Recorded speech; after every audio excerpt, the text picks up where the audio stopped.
Naomi ve své knížce popisuješ situaci, kdy odcházíš se svým 4letým synem ven hrát si s míčem, když najednou zazvoní telefon a ty zjistíš, že tvoje klientka potřebuje okamžitou konzultaci.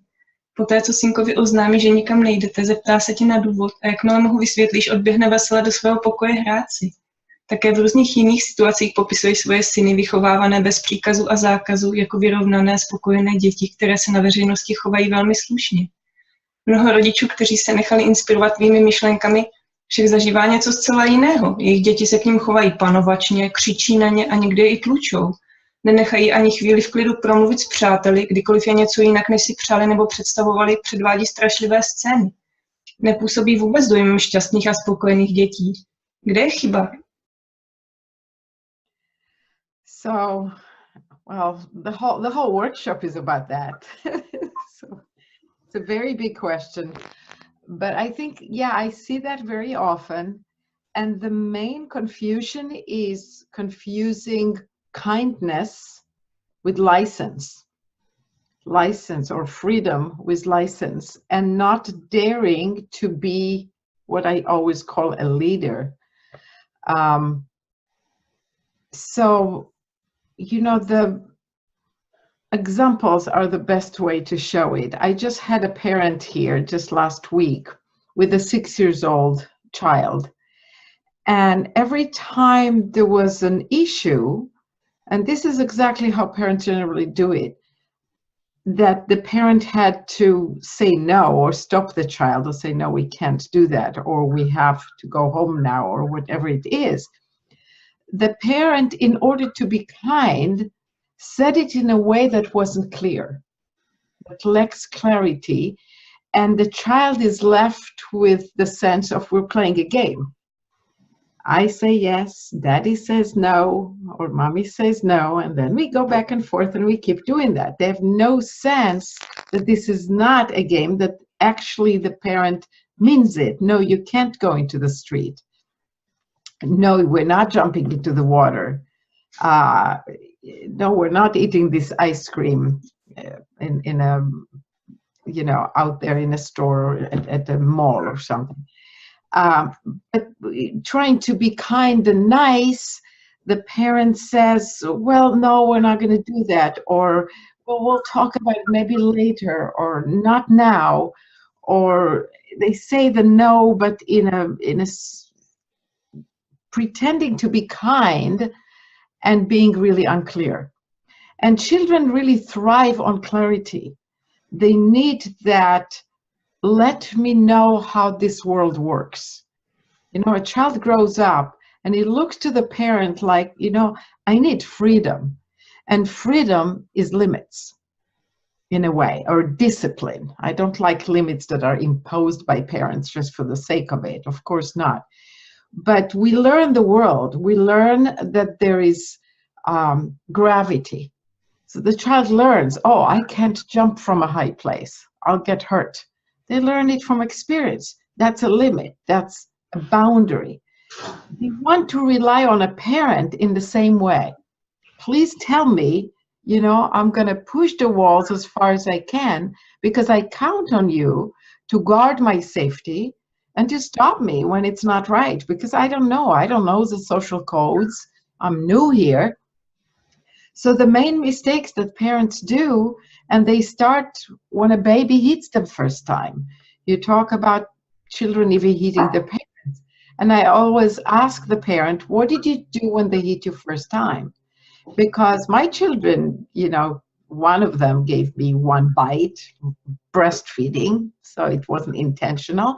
But still, even when it's not intentional, the response has to be very clear that we don't do that. They don't know. They have no frame of reference. Why would they know that hitting is not right? They're just banging on the parent, and the parent, you know, just say, oh, it hurts, just don't do it. Or sometimes they even play with them because it doesn't hurt, because they don't yet have force. So they just kind of go as if it's all right. Well, the child is learning it's all right to do this. They don't have clarity. So for me, even the baby, the first bite, the first pull on the hair, the first hit, you can be gentle but very firm, very clear. such that the child never even try a second time, and for sure not third. Maybe sometimes you have to clarify it after a second, but most of the time, if you're clear. And the way to know whether you're clear is to compare it to what you would do if the child ran into the busy street. A 2 years old, doesn't know yet, the ball slid under a car, and he wants to run in there. And you're clear. As you stop the child, you are not moved by his screaming. You're not moved by the ball or by the purpose to get the ball. You do the right thing. You do it with leadership. You do it with clarity. Then you can validate the feelings. Yeah, you wanted that ball. Well, the ball may be exploded anyway, or it's on the other side of the road, and we can go get it by going with mommy in her arms or giving a hand carefully and going and getting it. But the fear or the anger that you stop the child can be validated, but the stopping has to happen. And we need to own that and to not be so wishy-washy and to not allow a child to do just because he's weak now and his hitting doesn't hurt. You're still teaching them to hit if you let it happen. So whatever we don't want them to do and they need to learn to not do as adults, when they try first time, they need an honest feedback. Not a wishy-washy, well, okay, we'll play now, but in 2 years, you'll have to know to stop doing this because by then your punches will be strong. Why would they know that? How will they all of a sudden learn? It's the same with diapers. It's the same example. We teach them to use disposable diapers. They learned peeing and pooping is in the diaper and it doesn't bother me. And my mother, you know, just let it be. And she puts another one on me because they learned that's where you do it. It's the same thing. You know, when we do the kind of diapers that are cloth, or we do elimination communication and teach them from the beginning, this is where we pee and poop, not in our clothes. Or when they do it in a cotton diaper, they can feel it, it's uncomfortable, we change it right away. They learn right away.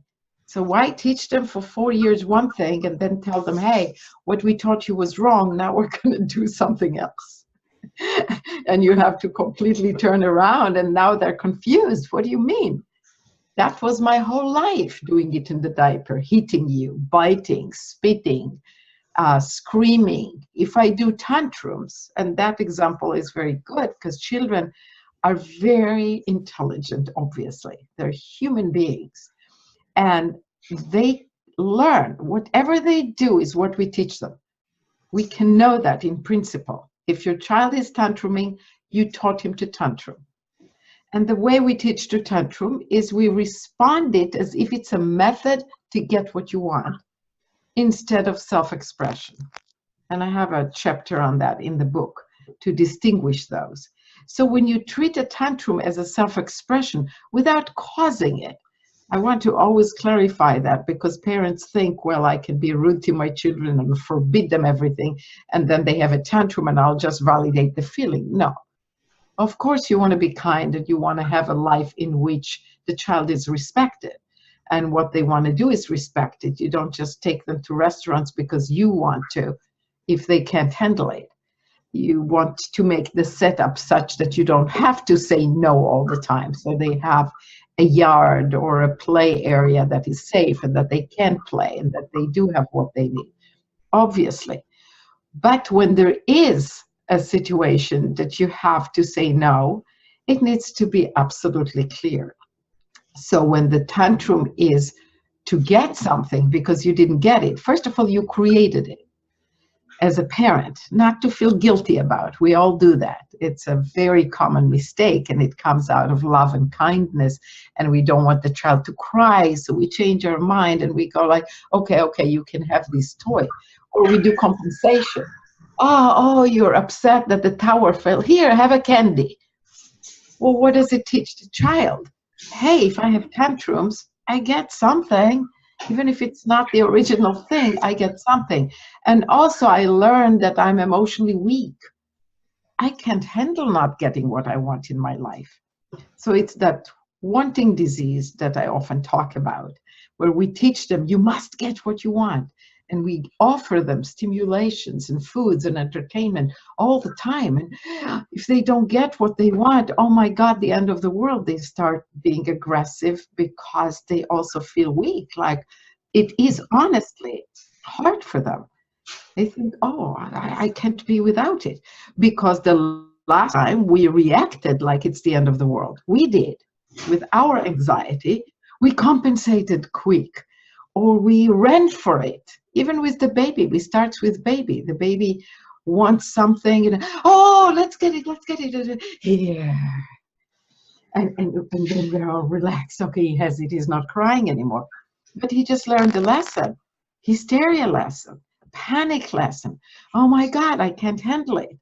So next time something happens, and as they grow older, they're still living with this sense of, if I don't get what I want, oh no, the end of the world. And then of course they scream and tantrum and heat because they must get what they want, because they learned, if I don't, it's horrible.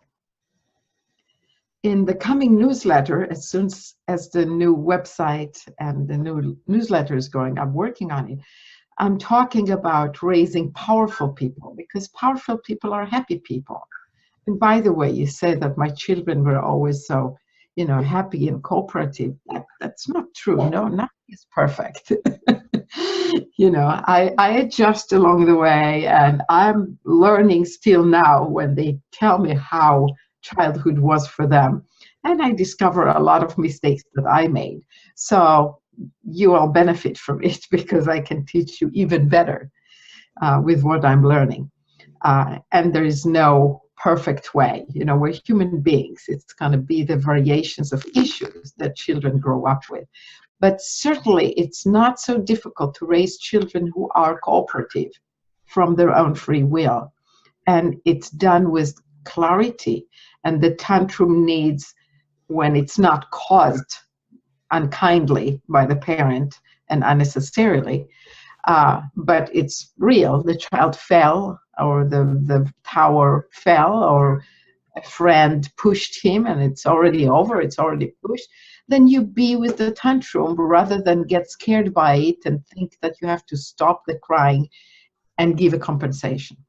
So those are some of the ways, and I'm sure in the workshop parents will give us more examples of the many ways that come from very loving intentions, that we teach a child that they can't handle not having what they want, and that the way to get it is to heat, to tantrum, to scream, to have a fit, to be a puddle on the floor, whatever methods that have worked for them. And that even when we think we didn't respond, because some parents say, but we don't give them, you know, based on the tantrum or a heating, what they want. And when I work with the parent more thoroughly, it looks like the child does get something out of it. Even if it's not that they gave them what they wanted, they did get, maybe finally mommy was with me. You know, it could be the attention. We're trying to do the kitchen and to make dinner or to clean up or to be on the phone or to do emails, and the child needs our attention. So again, part of what I call be kind, don't cause the tantrum. Don't cause it, you know, passively by not meeting the needs. So a child whose needs are met and you're there for them and you interrupt what you do when they tell you, hey, mom, I need you, generally, they don't need to tantrum. So we want to take that need away, and the mistake is mostly lack of clarity and fear of the emotional expression of the child. The parent is afraid of it and stops it in ways that teach the child that tantruming is a great tool instead of a great self-expression. Okay. And I'm looking forward to get a lot more deeper into, especially this subject. It's almost all-encompassing. So much come into play that relates to this that we would cover in the workshops and in the talks when I will be there in October.